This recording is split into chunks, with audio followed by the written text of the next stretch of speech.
ओम शांति। आज मुरली आधारित प्रश्न उत्तर कार्यक्रम आम चैनल सहित जोड़ी होता समस्त भाई और भौणी मानू अभिनंदन। आज मुरली को स्पष्ट करने निमंते आम निकट में उपस्थित अच्छा ब्रह्मा कुमारी राजधानी पार्वती भौणी। आज 15/4/2021 आज मुरलीर सारे मिठे बाबा कहते मिठे बच्चे बाबा भली दयाशील होई अनेकों को रास्ता देखाओ। जो संतान माने दिन राति सेवारे लगी रोचंती सेही माने ही बहादुर अटंती।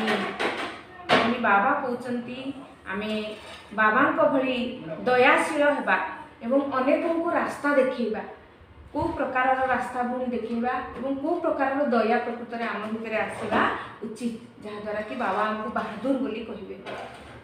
ओम शांति। बाबा जी आमर रहमदिल गुण को प्रकाश करने तेणु आम जदि रहमदिल बा दया भावना आम भितर रहा ताहले आम विश्व परिवर्तन कार्य करें। कारण बाबा को रे विश्व रंगमंच रखिंट विश्व को परिवर्तन करने। तेणु विश्व को परिवर्तन करने अर्थात एक एक आत्मार परिवर्तन करवा आ 5 तत्व को मध्य परिवर्तन करवा। तेणु एक एक आत्मा भितर परिवर्तन सेतेबेले आसीबो जेतेबेले समस्ते बाबांकर परिचय पाइबे, स्वधर्म कथा जानिबे, स्व पितार परिचय जानिबे, स्व देशर परिचय जानिबे। तेणु आमे समस्त को जनइबा पाई आम भितर जदि रहम भावना नहीं ताले आमे केमिति जनइबा। पुणी बाबा पुणी कहले बहादुर बच्चा ही ए सेवा करि पारिबो। तेणु बहादुर अर्थात प्रत्येक परिस्थिति रे आ प्रत्येक आत्मा प्रति चाहे से आत्मा पाखरु मते सुख मिलू बा दुख मिलू किंतु प्रत्येक आत्मा प्रति मोर प्रेमर भावना, दयार भावना, क्षमार भावना आसू। आमे जदि शरीर को देखिबा ताहले कहा पाई कौन भावना आसीबो, भाव स्वभाव को आमे आसीबा। जदि आमे शरीर को न देखी केवल आत्मा को देखिबा निजे मध्य आत्मिक स्थिति रे स्थित हेबा ताहले ये स्वाभाविक सेवा ही पारिबो, रहमदिल हेकि आमे सेवा करि पारिबा। आज बाबा कहते प्रश्न पचार बाबा उच्च भाग्य गढ़िबार मुख्य आधार केउ कथा उपरे निर्भर करे। उच्च भाग्य गढ़िबार मुख्य आधार केउ कथा उपरे निर्भर करे। बाबा कहते जोगर यात्रा उपरे जी जेते बाबा को जोग करुची सी सेते निजर भाग्य को उच्च करुची। तेणु शरीर निर्वाह अर्थे कर्म करी मध्य बाबा ओ तांकर संपत्ति को मने पकाउ थाओ तेरे भाग्य उच्च होई जीवो। भूणी बाबा कहले उच्च भाग्य गढ़िबार मुख्य आधार बाबा कहते जोगर यात्रा उपरे एवं बाबा एवं तांकर संपत्ति को आमे मने पकाउथबा तेरे भाग्य निश्चित उच्चा हो जीवो। आपण से जोगर यात्रा उपरे आ टिके स्पष्ट करि बाबाजी कहते जोगर यात्रा उपरे आमे सबुठारु अधिक ध्यान देवा। कारण बाबा कहती आपण मानकर मने थिबो बाबा कहती अगर कोई बच्चा मते याद करुची ताहले ता पई कोन करिवार अछि, कोन भावना करिवार अछि सेही कार्य भी मु करदी। तेनु आमे सदी सबले बाबा को याद रहिबार अभ्यास करिवा ताहले प्रथम कथा आम द्वारा आ किछि विकर्म हबो नाही आम द्वारा सब पुण्य कर्म हम। आम याद रहिबा द्वारा को आत्मा पाई कौन दरकार आम से कथा मध्य जानि परिबा, समस्तंकर मनोकामना को पूरा करि परिबा। आ याद रहिबा द्वारा निज आत्मार मध्य कौन इच्छा अछि सुख शांति आनंद प्रेम रो ए इच्छा मध्य पूर्ति हो पारिबो। तेणु आम याद रहिबार पुरुषार्थ छाड़देले ताठू बड़ पुरुषार्थ आउ किछि नहीं। तेणु आम समस्त को भाग्यवान भी बन पार। आज बाबा कहते समस्त को बाबांकर परिचय देवा उचित। बाबांकर परिचय देवा द्वारा रचना अर्थात सृष्टिर आदि मध्य अंतर ज्ञान मध्य आसी जीवो। ऋषि मुनि आदि केही भी रचयिता एवं रचनार आदि मध्य अंतर ज्ञान देई पारिबे नाही। भौणी बाबा आज कहते समस्त को आम बाबांकर परिचय देवा उचित एवं रचयिता को समस्त को जनईदेवा उचित एवं रचना को मध्य समस्त को जनईदेवा उचित। आपन से ऊपर आउ टिके स्पष्ट करिकुन। बाबा केवल सृष्टिर आदि मध्य अंतर रहस्य दे पारिबे, आउ केही दे पारिबे नाही। आ सृष्टिर आदि मध्य अंतर रहस्य जड़े जानिबो, तापरे परमात्मांकर परिचय जानिबो, तापरे जाई जड़े पुरुषार्थ करि पारिबो बा जड़े व्यर्थ संकल्प नेगेटिव संकल्प को स्टॉप कर पारिबो। जेतेबेले आदि मध्य अंतर रहस्य जानिबा, सब राज को जानिबा, रहस्य को जानिबा, सेतेबेले जाई आम मन भितरे श्रेष्ठ संकल्प जहाकू इंग्राजी रे कहा जाए एलिवेटेड थॉट चलिबो। आ वर्तमान से एलिवेटेड थॉट जो थॉट बा जो संकल्प आत्मा परमात्मा संबंधी संकल्प, यही संकल्प द्वारा ही निज भितरे परिवर्तन आसवा सहित अन्य भितरे परिवर्तन आसी पारिबो। यही संकल्प द्वारा ही प्रकृति पांच तत्व मध्य सत्व प्रधान बनी पारिबो। किंतु बाबा जी कहते यही सृष्टिर आदि मध्य अंतर रहस्य परमात्मांकर परिचय परमात्मा व्यतीत कौन ऋषि मुनि मध्य कहि पारिबे नाही। काहेकि ना ऋषि मुनि माने मध्य ए सृष्टि रूपक रंगमंच रे अभिनय करिसंती, सेमाने मध्य अभिनय करी करी वर्तमान तम प्रधान स्टेज रे अछंती। किंतु परमात्मा केवल ए जन्म मरण चक्र रहित अजन्मा अभुक्ता, तेणु से रंगमंच रे आरंभरू अभिनय करिबा पई आसी न थांती। अंत समय रे जतरे सृष्टि को परिवर्तन करबा पड़े सेतेबेले से केवल आसंती। तेणु परमात्मा व्यतीत ए कार्य भी केही करि पारिबे नाही। तेणु समस्ते जदि परमात्मा को सठिक भाव में जानीजे समस्ते बाबा ठारू वर्षा बा संपत्ति बा मुक्ति जीवन मुक्तिर वरदान पाइबे। आज बाबा कहते आत्मा मानकर वृक्ष मध्य रही, आत्मा मानकर वृक्ष मध्य रही, जीवात्मा मानकर मध्य वृक्ष रही। पिला माने जानिछंती जे आमे एही पुराना शरीर को छाड़ी घर को जीवा, मु आत्मा एही शरीर ठारू अलगा एही कथा भाबिबा अर्थात बंची थाउ थाउ मरिबा। निजे मरी गले दुनिया मरी गला, मित्र संबंधी आदि समस्त को छाड़ी देल।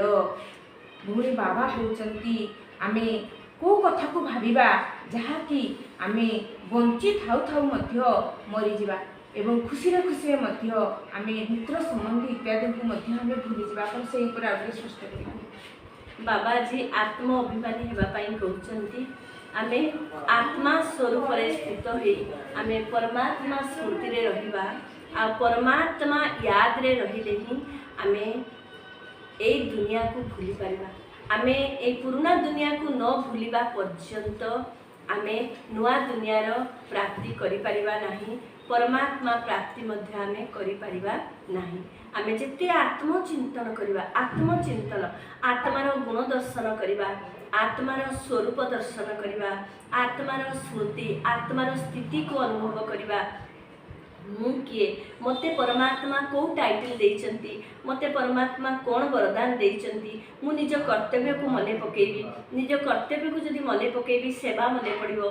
मु जतले एई सेवा रे एई चिंतन रे मु बिजी रहिबी सेतले जेंती मु ए पुराना दुनिया रे मरि जाईची। तेनु ए देहर स्मृति भी आसीबो नाही कि देह संबंधीर स्मृति भी आसीबो नाही, जार फलस्वरूप आमे जेमती बंची थाउ थाउ मरि जाइछंती। तले एई होची जो आनंद, एई मर जीवार जो आनंद, ए आनंद जी अनुभव करिछि सी एका जानिछि। ता सम्मुख रे जहाँ भी परिस्थिति हो तार प्रभाव रे से प्रभावित होबो नाही, कोनोसी शरीर बंधन प्रभाव रे भी प्रभावित होबो नाही। याकु ही तो कहा जाउछि अतीन्द्रिय सुख, याकु ही तो कहा जाउछि मर जीवा जन्मर सच्चा सुख। आज बाबा कहते प्रथमे संपूर्ण शिक्षा ग्रहण करी पदर अधिकारी होई तापरे जीवाकु हेबो। बाबा को मने पकाइबा तो बहुत सहज, जदिओ केही रोगी मध्य होई थांतु तांकु मध्य कहिबा दरकार जे शिव बाबा को मने पकाओ तेबे विकर्म विनाश होई जिवो। जेउ माने पक्का जोगी सेमानंक पाई शीघ्र शरीर छाड़िबा मध्य भल नुहे, कहीं ना सेमाने जोगरे रही सेवा करी थांती जदि मरी जिबे तेबे सेवा करी पारिबे नाही सेवा करिबा द्वारा निजर पद उच्च करी पारिबे एवं भाई भौणींकर सेवा मध्य हबो सेमाने मध्य बाबांक ठारू संपत्ति पाई जिबे। भौणी बाबा जो आज एते सुंदर कथा कहउचंती जे रोगी होई थांतु मध्य सेमानंकु आमे कहिबा जे शिव बाबांकु निश्चिंत भाबरे मने पकाओ सेमानंकु सेमानंकर शरीर छाड़िबा मध्य भलो नुहे आपण सेही ऊपर आ टिके स्पष्ट करि कहू। बेले बेले रोगी माने केही तंग हेकी कहती मो शरीर त्याग करदेले भल हुअंता मोर मृत्यु हो गले भल हुअंता किंतु बाबा भी बेले बेले आउ किछि रोगी बच्चा अछंती जो माने कि जोगी से माने बहुत प्रेम सहित शरण निर्वाह करती अर्थात ये दुनिया रे बंची थांती और ज्ञान जोगर पुरुषार्थ करती तेणु बाबाजी कहते जो माने रोगी बच्चा हेले मध्य से माने कौन सी सेवा न करि पारिले कौन हला से माने मनसा सेवा करि पारिबे कारण जोग द्वारा से माने जो कर्म भोग को चुक्त कले कर्म जोग द्वारा तेणु से माने तो आमर ईश्वरीय परिवार रे जड़े उदाहरण मूरत होकर रही पारे देखी आउ जड़े मध्य शिखि पारिबो तापरे रोगी हेले मध्य सी सब आत्मार स्वधर्म स्थित हो जोटा कि बाबा भी आज कहले मर जीवा कथा से भली स्वरूप रहिबा द्वारा जिते रोगर कौन प्रभाव तांको उपरे पड़िबो नाही याद करिपारिबे। बाबा भी बेले बेले मुरली रे कहती जे जिते बेले रोग होउची ये पलंक रे आमे जो सोई थांती ये पलंक नुहे ये प्लानिंग करिवार स्थान तेणु सेवार भिन्न भिन्न प्लान याद्र भिन्न भिन्न जुक्ति मध्य से रचना करिपारिबो तेणु रोगी मध्य बहुत सेवा करिपारिबो आ से भाई भणी मानकर मध्य सेवा करिपारिबो बोली बाबा सेति कहछंती। तेणु आमे तापरे रोगी जदि मृत्यु हो जाए ताहले से पुणी आउ थे जन्म नब सी तो संपूर्ण रूपे कर्मातीत स्थिति को प्राप्त करना तेणु सी तो पुणी जन्म नब जदि जन्म नब पुणी गर्भ जेल रे आसवाक पड़ो तापर पुणी 8-9 वर्ष पर्यंत सी छोट बच्चा हो सेवा योग्य आत्मा हो पारबनी तेणु 9 वर्ष रहा पुणी याद करने तेणुक से वेट करने को पड़ो तेणु बाबा कहते मरिबा अपेक्षा ताठू भल रोगी होती याद करने बहुत गुण भल।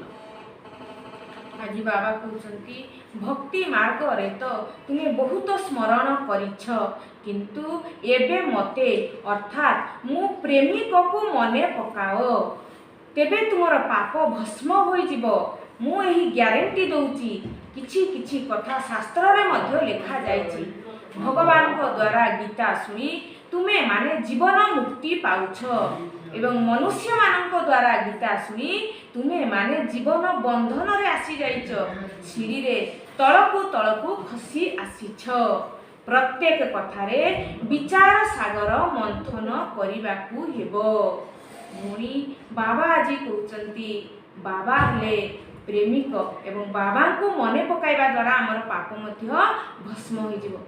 भूणी भगवान गीता शुणी आमर कौन होची आ मनुष्य मान द्वारा गीता शुणी आम कौथि आसी तेणु क्यों भली आम टे विचार सागर मंथन करवा आपड़ आगे से बाबाजी कहते मते जानी मो सहित तुमर प्रेम को बढ़ाओ कारण परमात्मा प्रेम जिते आम हृदय जागृत हम से आम हृदय शुद्ध पवित्र निर्मल हो तेणु परमात्मा प्रति प्यार हम केते जिते आम परमात्मा को यथार्थ रूपे जाना तो तेणु वर्तमान बाबा जो सच्ची गीता ज्ञान शुणुंट बाबा हमको कोर्स रे बतईदे सच्ची गीता ज्ञान दाता परम पिता परमात्मा शिव भगवान से सच्ची गीता ज्ञान को जीवन में धारण कले किए ब्रह्मा बाबा जीवन में नंबर 1 धारण करी सी ही श्रीकृष्ण बनिले आ से गीता को माता कहले आ से गीता माता द्वारा श्रीकृष्णकर जन्म होला तेणु श्रीकृष्ण नंबर 1 राजकुमार हेले